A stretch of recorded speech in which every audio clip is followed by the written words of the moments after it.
कान कुंवर को कन छेदन है, हाथ सुहारी भेली गुर की। कान कुंवर को कन छेदन है, हाथ सुहारी भेली गुर की। विधि भी हंसत हरि हंसत हेरी हरि, जसुमति की धुक धुकी सूर की। विधि भी हंसत हरि हंसत हरि, जसुमति की धुक धुकी सूर की। रोचन भरिले देत सीख सो श्रवण निकट अति ही चातुर की। रोचन भरिले देत सीख सो श्रवण निकट अति ही चातुर की।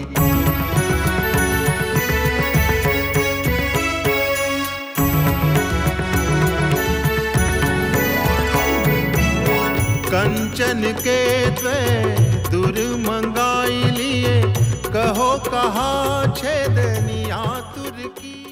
ಈ ರೀತಿಯಲ್ಲಿ ಕನ್ನಯ್ಯ ಪಿತನು ತನ್ನ ಪುತ್ರನ ಅಥವಾ ಪುತ್ರಿಯ ಕಿವಿಯನ್ನು ಚುಚ್ಚಿಸಿ ಅವರ ಕಿವಿಯಲ್ಲಿ ಹೇಳ್ತಾನೆ, ಹೇ ಈಶ್ವರ, ಕಿವಿಗಳ ಮುಖಾಂತರ ನನ್ನ ಸಂತಾನವು ಸುಂದರ ವಿಚಾರ ಹಾಗೂ ಸುಂದರ ವಾಣಿ ಕೇಳಲಿ. ಅಪವಿತ್ರ ವಿಚಾರ ಹಾಗೂ ಅಪವಿತ್ರವಾದ ವಾಣಿ ಅವರ ಕಿವಿಗಳಿಂದ ದೂರ ಉಳಿಯಲಿ. ಪ್ರಣಾಮ ಸೂರ್ದಾಸ್ ಜಿ. ಹಿಂದೂಸ್ತಾನದ ಮಹಾರಾಜ ಜಲಾಲುದ್ದೀನ್ ಮೊಹಮ್ಮದ್ ಅಕ್ಬರ್ ಹಾಗೂ ಸ್ವಾಮಿ ಹರಿದಾಸರ ಶಿಷ್ಯ ತಾನ್ಸೇನ್ ನಿಮ್ಮ ಚರಣಗಳಲ್ಲಿ ಕೂರಲು ಅನುಮತಿ ಕೇಳ್ತಿದ್ದಾರೆ. ತಾನ್ಸೇನ್, ಅಯ್ಯೋ ತಮ್ಮ, ಅನುಮತಿಯನ್ನು ಕೇವಲ ನನ್ನ ಕನ್ನಯ್ಯ ನೀಡ್ತಾನೆ. ಬನ್ನಿ ಕೂತ್ಕೊಳ್ಳಿ. ನಾನೀಗ ಹೋಗ್ತೀನಿ, ಆಮೇಲೆ ಬರ್ತೀನಿ ತಾತ. ಈತ ನನ್ನ ಕನ್ನಯ್ಯ ಮಹಾರಾಜ, ಇಲ್ಲೇ ಪಕ್ಕದಲ್ಲೇ ಇರ್ತಾನೆ. ಹೇಳಿ, ಏನ್ ಬಂದಿದ್ದು?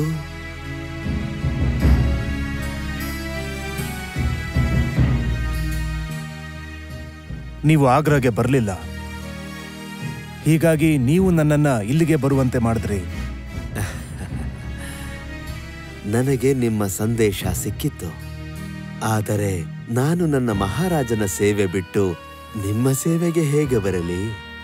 ನನ್ನ ಗುರು ವಲ್ಲಭಾಚಾರ್ಯ ನನ್ನನ್ನು ನನ್ನ ಕನ್ನಯ್ಯನ ಸೇವೆ ಮಾಡಲು ಹೇಳಿದ್ದಾರೆ. ಹೀಗಿರಲು ಅವನ ಸೇವೆಯನ್ನು ಬಿಟ್ಟು ನಿಮ್ಮ ಸೇವೆಗೆ ನಾನು ಹೇಗೆ ಬರಲಿ?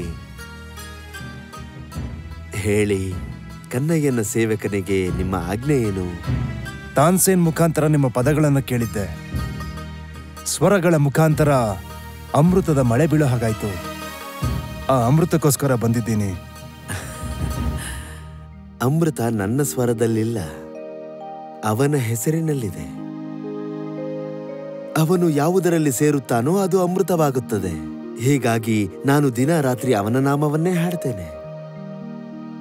ಮಹಾರಾಜ ಅಕ್ಬರನ ಮುಂದೆ ಸೂರದಾಸರು ಅನನ್ಯ ಭಾವದಿಂದ ಪ್ರೇಮದ ಮಹಿಮೆಯ 25 ದೋಹಗಳನ್ನು ಹಾಡಿದರು. ಜೋಲೋ ಸತ್ ಸ್ವರೂಪ ನಹಿ ಸೂझत, ಜೋಲೋ ಸತ್ ಸ್ವರೂಪ ನಹಿ ಸೂझत, ತೌಲೋ ಮೃಗ ಮದನಾ ಬಿಸಾರೆ ವಿರದ ಸಕಲ ಬನ ಬೂझत, ಜೋಲೋ ಸತ್ ಸ್ವರೂಪ ನಹಿ ಸೂझत. ಬಹಳ ಸುಂದರ ಸೂರ್ದಾಸ್ ಜಿ, ಬಹಳ ಸುಂದರ. ಪ್ರಪಂಚ ಹೇಳುತ್ತೆ ನವರತ್ನಗಳಿವೆ ಅಕ್ಬರ್ ಮಹಾರಾಜನ ಬಳಿ ಅಂತ. ಆದ್ರೆ ನಿಮ್ಮ ಹತ್ರ ಏನಿದೆಯೋ ಅದು ಯಾವ ಮಹಾರಾಜನ ಬಳಿಯೂ ಇಲ್ಲ. ಸೂರ್ದಾಸ್ ಜಿ, ನಿಮ್ಮ ಸ್ವರಗಳಲ್ಲಿ ನನ್ನ ಹೆಸರು ಸೇರಿಬಿಟ್ಟರೆ ನಾನು ಸಹ ಅಮೃತನಾಗಿ ಬಿಡುತ್ತೇನೆ. ನೀನು ಅಮೃತನಾಗಿದ್ದೀಯ ಮಹಾರಾಜ, ಆದರೆ ನಾನಂತೂ ನನ್ನ ಮಹಾರಾಜನ ಹಾಡುಗಳನ್ನಷ್ಟೇ ಹಾಡ್ತೀನಿ. ಅವನು ಮಹಾರಾಜರುಗಳಿಗೆ ಮಹಾರಾಜ. मन में रहो ना हिंठोर, नंद नंदन अछत कैसे आनिए उरोर. मन में रहो ना हिंठोर, नंद नंदन अछत कैसे आनिए उरोर.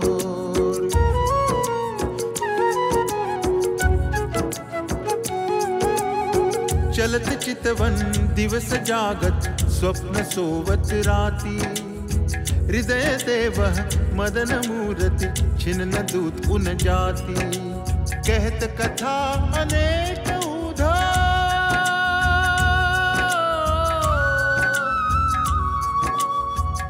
कथा अनेक उधो लोक लोभ दिखाई कह करो मन प्रेम पूरन घटना सिंधु समाई मन में रहो ना हिंठोर नंद नंदन अछत कैसे आनिए उर नंद नंदन अछत कैसे आनिए उर ಕ್ಷಮೆ ಕೇಳ್ತೀನಿ ಸೂರ್ದಾಸ್ ಜಿ. ಈ ಅಕ್ಬರನಿಂದ ನೀವು ಏನಾದರೂ ಕೇಳಿ. ನಿಮಗೇನು ನೀಡದೆ ನಾನಿಲ್ಲಿಂದ ಹೋಗುವಂತವನಲ್ಲ. ಏನನ್ನಾದರೂ ಕೊಡಲೇಬೇಕೆಂದಿದ್ದರೆ ನನ್ನನ್ನು ನಿನ್ನ ಜೊತೆ ಬಾ ಅಂತ ಮಾತ್ರ ಕರಿಬೇಡ. ಮತ್ತೆ ಆಗೋದಾದ್ರೆ ತಾನ್ಸೇನ್ನಿಂದ ನನ್ನ ಮಹಾರಾಜನ ಕೀರ್ತಿಯ ಒಂದು ಪದವನ್ನು ಹಾಡುವಂತೆ ಹೇಳು. ಅವನು ಅಭಾಗ್ಯನೇ ಸರಿ. ಯಾರು ಬಾವಿ ಹತ್ತಿರ ಬಂದು ಬಾಯಾರಿಕೆಯಿಂದಲೇ ಉಳಿದು ಬಿಟ್ಟರೆ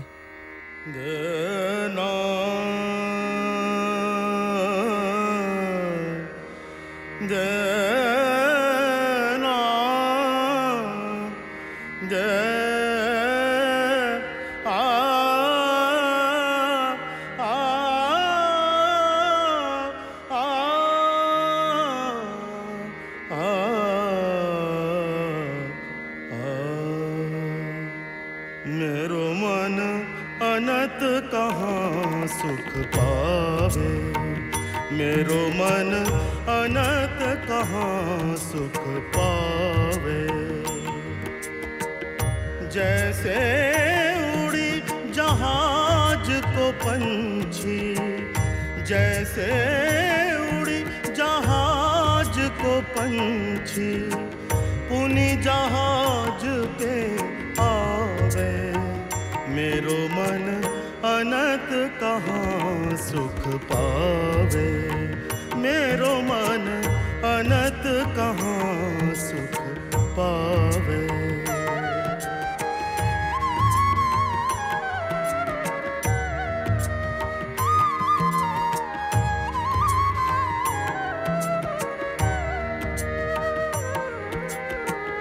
कमल नयन को छाड़ी महात्म और देव को ध्यावे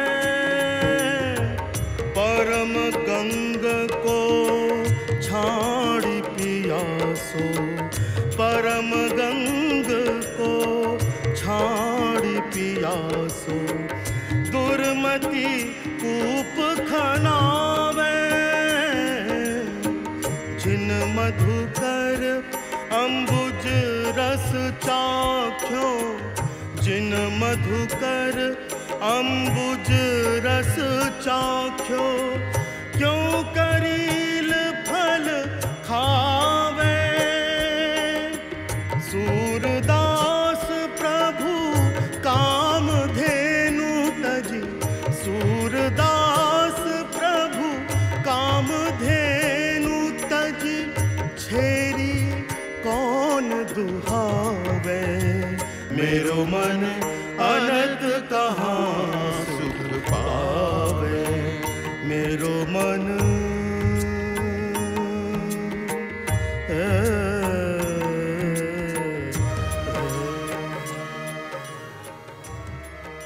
ಮಹಾರಾಜ ಅಕ್ಬರ್ ಬಂದಿದ್ದ ಸೂರದಾಸರನ್ನ ಕರೆದೊಯ್ಯಲು. ಸೂರದಾಸರಂತೂ ಹೋಗ್ಲಿಲ್ಲ. ಆದರೆ ಮಹಾರಾಜರು ಸಹ ಬರಿಗೈಯಲ್ಲಿ ಹೋಗ್ಲಿಲ್ಲ. ಮಹಾರಾಜನು ಸುರಸಾಗರದಿಂದ ತನ್ನ ಬೊಗಸೆಯಲ್ಲಿ ಎಷ್ಟು ಅಮೃತವನ್ನು ತೆಗೆದುಕೊಳ್ಳಬಹುದಿತ್ತೋ ಅಷ್ಟನ್ನು ತೆಗೆದುಕೊಂಡು ಹೋದ.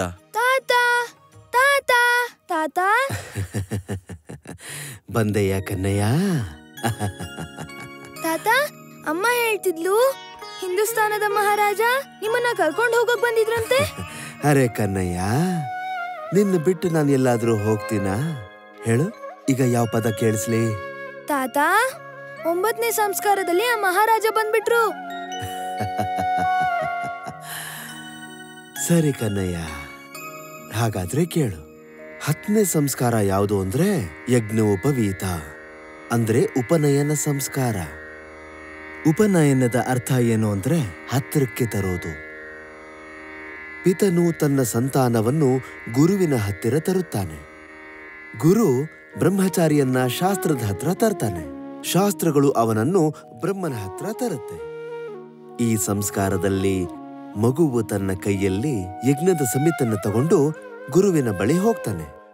ಅದರಿಂದ ಗುರು ಅವನ ಅಜ್ಞಾನ ಹಾಗೂ ವಾಸನವೆಂಬ ಸಮಿತನ್ನು ಜ್ಞಾನದ ಅಗ್ನಿಯಲ್ಲಿ ಸುಟ್ಟು ಅವನನ್ನು ಪವಿತ್ರ ಮಾಡ್ತಾನೆ. ಕನ್ನಯ್ಯ, ಉಪನಯನ ಸಂಸ್ಕಾರವು ಇಲ್ಲಿಯ ನಮ್ಮ ಆಶ್ರಮ ವ್ಯವಸ್ಥೆಯ ಮೊದಲ ಆಶ್ರಮವಾದ ಬ್ರಹ್ಮಚರ್ಯದಲ್ಲಿ ಪ್ರವೇಶ ಮಾಡಿಸುತ್ತೆ. ನಿನ್ನ ತಾಯಿ ನಿನಗೆ ಮೊದಲ ಜನ್ಮ ನೀಡಿದ್ಲು. ಈಗ ನಾನು ನನ್ನ ಜ್ಞಾನದ ಗರ್ಭದಲ್ಲಿ ಧಾರಣೆ ಮಾಡ್ತೀನಿ. ಇದು ನಿನ್ನ 2ನೇ ಜನ್ಮವಾಗುತ್ತೆ. ಇವತ್ತು ನನಗೆ ನೀನು ವಚನ ಕೊಡಬೇಕು. ನೀನು ಇಂದಿನಿಂದ ಜೀವನ ಪರ್ಯಂತ ಶಾಸ್ತ್ರಗಳ, ವಿಜ್ಞಾನದ, ಜ್ಞಾನದ, ಸಭ್ಯತೆ ಹಾಗೂ ಸಂಸ್ಕೃತಿಯ ರಕ್ಷಣೆ ಮಾಡ್ತೀನಿ ಅಂತ. ನಾನು ವಚನ ನೀಡ್ತೀನಿ. ನೀನು ನನಗೆ ವಚನ ನೀಡು. ನೀನು ಯಜ್ಞೋಪವೀತದ 3 ಸೂತ್ರ ರೂಪವಾದ ವೇದತ್ರಯದ ರಕ್ಷಣೆ ಮಾಡ್ತೀನಿ ಅಂತ, ಹಾಗೂ 3 ಋಣಗಳ ಪ್ರತಿ ನಿನ್ನ ಕರ್ತವ್ಯ ಪೂರ್ಣ ಮಾಡ್ತೀನಿ ಅಂತ. ಕನ್ನಯ್ಯ, ಈ 3 ಋಣಗಳು ಯಾವುದಂದ್ರೆ ದೇವಋಣ, ಋಷಿಋಣ ಹಾಗೂ ಪಿತೃಋಣ. ದೇವಋಣ ಅಂದ್ರೆ ಸೂರ್ಯ, ಚಂದ್ರ, ವಾಯು ಮುಂತಾದ ಪ್ರಕೃತಿ ರೂಪಿ ದೇವತೆ. ಇವರುಗಳು ನಾವು ಬದುಕೋದಕ್ಕೆ ಸಹಾಯ ಮಾಡ್ತಾರೆ. ಇವರುಗಳಿಗೆ ಕೃತಜ್ಞತೆ ವ್ಯಕ್ತಪಡಿಸಬೇಕು. ಇದು ದೇವಯಜ್ಞದ ಮುಖಾಂತರ ಸಂಪನ್ನ ಆಗುತ್ತೆ. ಆಮೇಲೆ ಋಷಿಋಣ ಅಂದರೆ ಆ ಗುರುಗಳಿಗೆ ನಾವು ಕೃತಜ್ಞತೆ ವ್ಯಕ್ತಪಡಿಸೋದು. ಅವರ ಮುಖಾಂತರ ನಮಗೆ ಶಿಕ್ಷಣ, ಆಧ್ಯಾತ್ಮಿಕ ಜ್ಞಾನ, ಭೌತಿಕ ಜ್ಞಾನ ಹಾಗೂ ದೃಷ್ಟಿ ಪ್ರಾಪ್ತವಾಗಿದೆ. ಶಾಸ್ತ್ರಗಳ ಅಧ್ಯಯನ ಹಾಗೂ ಶಾಸ್ತ್ರಗಳ ಅಧ್ಯಾಪನದ ಮುಖಾಂತರ ಋಷಿಋಣದಿಂದ ಮುಕ್ತಿ ಪ್ರಾಪ್ತಿಯಾಗುತ್ತೆ. ಪಿತೃಋಣ ಅಂದರೆ ನಮ್ಮ ಮಾತಾಪಿತಾ ಹಾಗೂ ಪೂರ್ವಜರಿಗೆ ಕೃತಜ್ಞತೆ ಸಮರ್ಪಿಸೋದು. ಇದು ಶ್ರಾದ್ದದ ಮುಖಾಂತರ ಸಂಪನ್ನ ಆಗುತ್ತೆ. ಕನ್ನಯ್ಯ, ಈ 3 ಋಣಗಳನ್ನು ಹೊರತುಪಡಿಸಿ ಕೆಲವು ಶಾಸ್ತ್ರಗಳಲ್ಲಿ ಮನುಷ್ಯ ಋಣ ಹಾಗೂ ಭೂತಋಣದ ಉಲ್ಲೇಖ ಸಿಗುತ್ತೆ. ನಮ್ಮ ಸಮಾಜ ಹಾಗೂ ಅತಿಥಿಯ ಸತ್ಕಾರ ಮನುಷ್ಯ ಋಣವಾಗುತ್ತೆ. ಹಾಗೂ ಸಮಸ್ತ ಜೀವಿಗಳು, ಪಶು ಪಕ್ಷಿಗಳು, ಅವರ ಕಾರಣದಿಂದಾಗಿ ನಮ್ಮ ಅಸ್ತಿತ್ವ ಸಂಭವವಾಗ್ತಿದೆಯೋ ಅವರಿಗೆ ಕೃತಜ್ಞತೆಯನ್ನು ಸಲ್ಲಿಸೋದು ಭೂತಋಣವಾಗತ್ತೆ. ನಾನು 3 ಋಣಗಳ ಪ್ರತಿ ನನ್ನ ಜವಾಬ್ದಾರಿಯನ್ನ ಪೂರ್ತಿ ಮಾಡೋ ವಚನ ನೀಡ್ತೀನಿ ಆಚಾರ್ಯ. ಜೊತೆಗೆ ನಾನು ಪ್ರಕೃತಿ ಮತ್ತೆ ಪರಿಸರದ ಪ್ರತಿ ಕೂಡ ನನ್ನ ಜವಾಬ್ದಾರಿಗಳನ್ನ ನಿರ್ವಹಣೆ ಮಾಡ್ತೀನಿ. ಆಗ ಆಚಾರ್ಯರು ತಮ್ಮ ಶಿಷ್ಯನಿಗೆ ಯಜ್ಞೋಪವೀತವನ್ನು ನೀಡ್ತಾರೆ. ಓಂ ಯಜ್ಞೋಪವೀತಂ ಪರಮಂ ಪವಿತ್ರಂ ಪ್ರಜಾಪತೇರ್ಯತ್ ಸಹಜಂ ಪುರಸ್ತಾತ್ ಆಯುಷ್ಯಮಗ್ರ್ಯಂ ಪ್ರತಿಮುಂಚ ಶುಭ್ರಂ ಯಜ್ಞೋಪವೀತಂ ಬಲಮಸ್ತು ತೇಜಃ. ನಂತರ ಆಚಾರ್ಯ ಹಾಗೂ ಆತನ ತಂದೆ ವಟು ಅಂದರೆ ಶಿಷ್ಯನ ಕಿವಿಯಲ್ಲಿ ಬ್ರಹ್ಮೋಪದೇಶ ಅಂದರೆ ಗಾಯತ್ರಿ ಮಂತ್ರ ಹೇಳ್ತಾರೆ.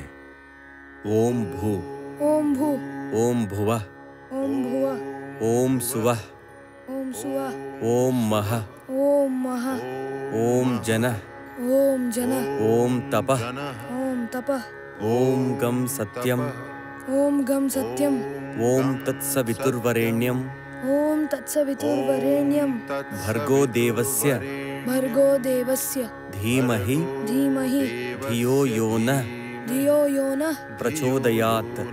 ಪ್ರಚೋದಯಾತ್. ಪೃಥ್ವಿ, ಅಂತರಿಕ್ಷ ಹಾಗೂ ಸ್ವರ್ಗಲೋಕವನ್ನು ಪ್ರಕಾಶಗೊಳಿಸುವ ವರೇಣ್ಯ ಸವಿತಾನ ತೇಜಸ್ಸನ್ನು ನಾವು ಧ್ಯಾನ ಮಾಡ್ತೇವೆ. ಆತನ ಪ್ರಕಾಶವೇ ನಮ್ಮ ಬುದ್ಧಿಯಲ್ಲಿ ಪ್ರವೇಶ ಮಾಡಲಿ. ಉಪನಯನದ ಸಂಸ್ಕಾರದ ಜೊತೆಯಲ್ಲೇ ಬ್ರಹ್ಮಚಾರಿಯು ಕಲಿಯುವುದಕ್ಕೆ ಗುರುವಿನ ಮನೆಗೆ ಹೋಗ್ತಾನೆ. ನಿಮ್ಮ ಉಪನಯನ ಸಂಸ್ಕಾರ ಆಗಿತ್ತಾ ತಾತ?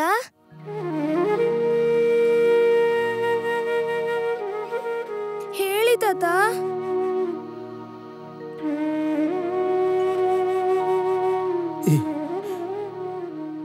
ಕುರುಡನ್ನ ಓದೋಕೆ ಯಾರು ಕಳಿಸ್ತಾರೆ? ನನ್ನ ತಂದೆ ನನ್ನ 3 ಸಹೋದರನ್ನ ಓದಿಸಿದ್ರು. ಆದ್ರೆ ನಾನು ಯಾವಾಗೆಲ್ಲ ಅವ್ರ ಹತ್ರ ಹೋಗ್ತಾ ಇದ್ನೋ ನನ್ನನ್ನ ದೂರದಿಂದಾನೇ ಓಡಿಸ್ತಿದ್ರು. ನಾನು ಕೂಡ ಅಲ್ವಾ, ಹೀಗಾಗಿ ಪರಿವಾರಕ್ಕೆ ನಾನು ಭಾರವಾಗಿದ್ದೆ. ನಾನು ಒಬ್ಬ ಅಭಾಗ್ಯ ಅಲ್ವಾ, ಹೀಗಾಗಿ ಹಸುವಿಂದ ಒಂದು ಕೋಣೆಯಲ್ಲಿ ಬಿದ್ದಿರ್ತಾ ಇದ್ದೆ. ಯಾರೊಬ್ರು ನನ್ನನ್ನ ಊಟಕ್ಕೂ ಕರೀತಾ ಇರಲಿಲ್ಲ. ಸ್ನೇಹಿತರು ಸಂಗಡಿಗರು ಇರಲಿಲ್ಲ. ಹೀಗಾಗಿ ನಾನು ಮನೆಯಿಂದ ಹೊರಗಡೆ ಇದ್ದು ಹೋಗಿ ಬರೋರ್ ಮಾತನ್ನು ಕೇಳ್ತಾ ಇದ್ದೆ. ಅದೇ ನನ್ನ ಪಾಠಶಾಲೆ ಆಗಿತ್ತು. ಭಿಕ್ಷುಕರು ಹಾಡ್ತಾ ಭಿಕ್ಷೆ ಬೇಡ್ತಾ ಇದ್ರು. ನಾನದನ್ನ ಕೇಳಿ ಭಜನೆ ನೆನ್ಪಿಟ್ಕೋತಿದ್ದೆ. ಒಂದಿನ ಊರೂರು ಅಲೆದು ಹಾಡು ಹಾಡಿ ಹೊಟ್ಟೆ ತುಂಬಿಸ್ಕೊಳ್ಳೋರ್ ಗುಂಪು ನಮ್ಮೂರಿಗೆ ಬಂತು. ಆಗ ಯಾರಿಗೂ ಹೇಳದೆ ಕೇಳದೆ ಅವ್ರ ಹಿಂದಿಂದೇನೆ ನಾನು ಹೊರಟು ಬಿಟ್ಟೆ. ರಾತ್ರಿ ಸರೋವರದ ತಟದಲ್ಲಿ ಅವರು ಭೋಜನ ಮಾಡೋದಕ್ಕೆ ಉಳ್ಕೊಂಡ್ರು. ಒಬ್ಬ ಒಳ್ಳೆ ವ್ಯಕ್ತಿ ನನಗೆ ಭೋಜನ ಕೊಟ್ಟ. ಅವನನ್ನ ಕೇಳ್ದ, ಯಾಕೆ ನಮ್ಮ ಹಿಂದೆನೆ ಬರ್ತಾ ಇದ್ಯಾ ಅಂತ. ನಾನು ಹೇಳ್ದೆ, ನಾನು ನಿಮ್ಮಿಂದ ಹಾಡು ಕಲಿಬೇಕು ಅಂತ.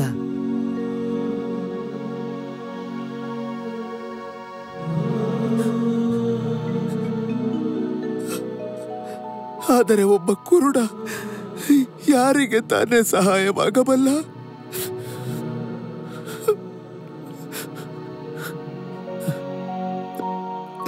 ಅಲ್ಲಿಂದ ಅವರು ಯಾರಿಗೂ ಹೇಳದೆ ಮಾರನೇ ದಿನ ನನ್ನನ್ನು ಬಿಟ್ಟು ಹೊರಟು ಹೋದರು. ನಾನು ಒಂಟಿಯಾದೆ. ನನ್ನ ಮುಂದೆ ಇದ್ದದ್ದು ಪ್ರಪಂಚವೆಂಬ ಪಾಠಶಾಲೆ. ಹಸಿವಾದರೆ ಏನು ಕೇಳಿದ್ದೇನೋ ಅದನ್ನೇ ಹಾಡ್ತಾ ಇದ್ದೆ. ಜನರು ಈ ಭಿಕ್ಷುಕನಿಗೆ ಭಿಕ್ಷೆ ನೀಡೋದಕ್ಕೆ ಶುರು ಮಾಡಿಕೊಂಡ್ರು.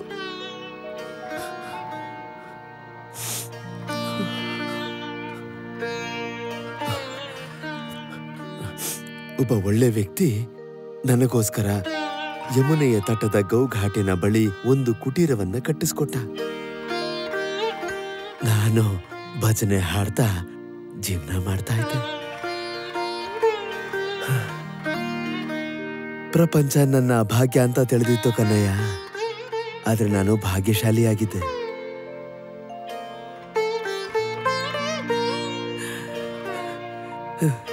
ನನಗೆ ವಲ್ಲಭಾಚಾರ್ಯರಂತ ಗುರುಗಳು ಸಿಕ್ಕಿದ್ರು.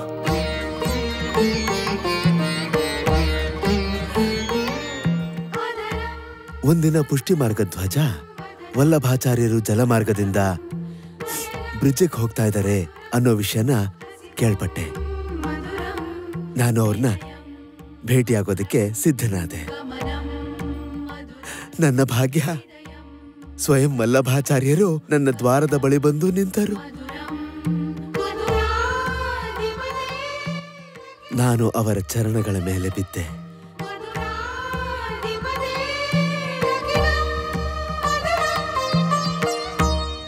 ಇಂದು ನನ್ನ ಭಾಗ್ಯ ಉದಯವಾಯಿತು. ಇಂದು ನೀವು ಈ ಸೂರದಾಸನ ದ್ವಾರದ ಬಳಿ ಬಂದಿರಿ. ಸೂರ್ದಾಸ್, ನನಗೆ ನಿನ್ನ ಭಜನೆ ಕೇಳಬೇಕೆಂಬ ಅಭಿಲಾಷೆ ಇಲ್ಲಿಗೆ ಕರೆತಂದಿತು. ಬ್ರಿಜದಲ್ಲಿ ನಿನ್ನ ಭಜನೆಗಳ ಜನಪ್ರಿಯತೆ. ಬೃಂದಾವನಕ್ಕೆ ಹೋಗೋದಕ್ಕೂ ಮುಂಚೆ ನಾನು ನಿನ್ನ ಸ್ವರದ ಅಮೃತವನ್ನ ಕುಡಿಬೇಕು ಅಂತ ಅನಿಸ್ತು. ನನ್ನ ವರ್ಷಗಳ ತಪಸ್ಸು ಸಫಲವಾಯಿತು. ಇವತ್ತು ನನಗೆ ನಿಮ್ಮಂತ ಶ್ರೋತೃಗಳು ಸಿಕ್ಕಿದ್ರು. ಎದ್ದೇಳು ಸೂರ್ದಾಸ್.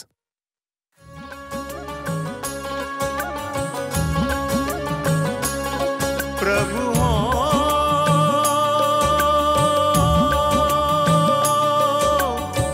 सब पतितन कोटि को, प्रभु हो सब पतितन कोटि को, और पतित सब दिवस चारि के हों तो जन्मत ही को, और पतित सब दिवस चारि के हों तो जन्मत ही को। प्रभु हो सब पतितन कोटि को।